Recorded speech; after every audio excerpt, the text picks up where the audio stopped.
Okay, here's the deal. A couple weeks back, I got an email from a subscriber telling me I should look into the story and the history of a pair of Mustang convertibles that were built for none other than Sonny and Cher. Well, I'm definitely no Sonny and Cher fan, but I went ahead and did a quick Google search anyway. Needless to say, I was horrified with what I saw. And by that point, I knew I had no choice but to find out who in the hell was responsible for these monstrosities.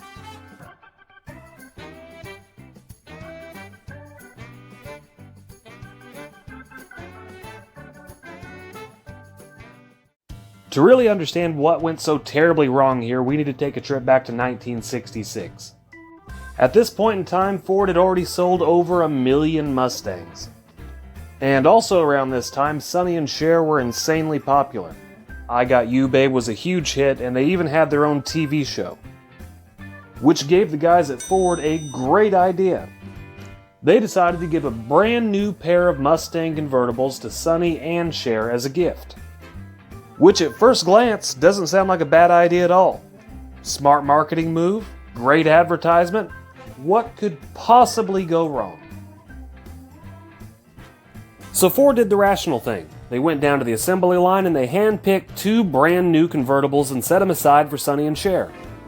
But then, in the typical way that most bad ideas are born, some guy in the office wearing a suit up at Ford decided that those cars just weren't good enough the way they were, that something needed to be done to make them more special for the celebrity couple.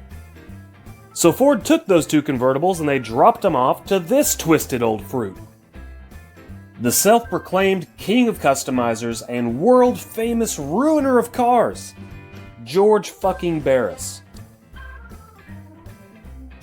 Just in case some of you guys aren't familiar with George Barris, I'll go ahead and put some of his builds on the screen so you get an idea of what the guy was about. And really, even though I find George's style completely ridiculous and tacky, I have to give credit where credit's due. The man did build multiple TV and movie cars that are really historic. I mean, he built the Batmobile, for Christ's sake.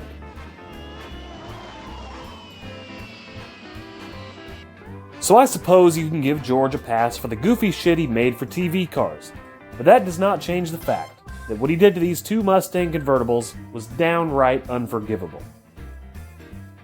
For starters, he fabricated custom front ends for both cars, because apparently he thought it'd be cooler if they looked more like Pontiacs. And then he went ahead and glued these things to the hood. Don't know what those are, and you can tell Sonny and Cher don't know what the hell they are either. And just look at this beautiful grille, made out of shelving from a refrigerator. Thankfully, under the hood, George decided to leave both these cars alone. They were both 289 automatics, the only difference being Sonny's car was a 4-barrel A code and Cher's was a 2-barrel C code. And that would be about the only thing that George didn't ruin on these cars.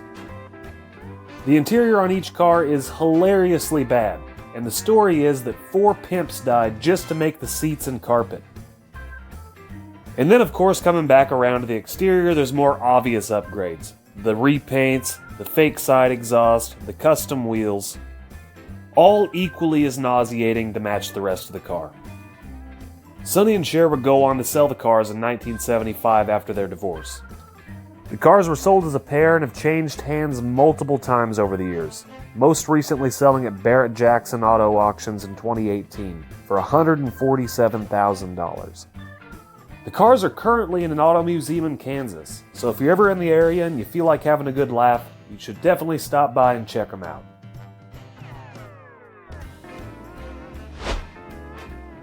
Hey everybody, I just wanted to say a quick thank you to anybody who subscribed to my channel or liked any of my videos. I've only been on YouTube about 3 months and we're already closing in on 1,000 subscribers, which is insane to me. I never dreamed that'd be possible. I've got a lot more ideas for videos coming up real soon that I'm working on as we speak. But like I said earlier, the idea for this video was actually sent to me by a subscriber.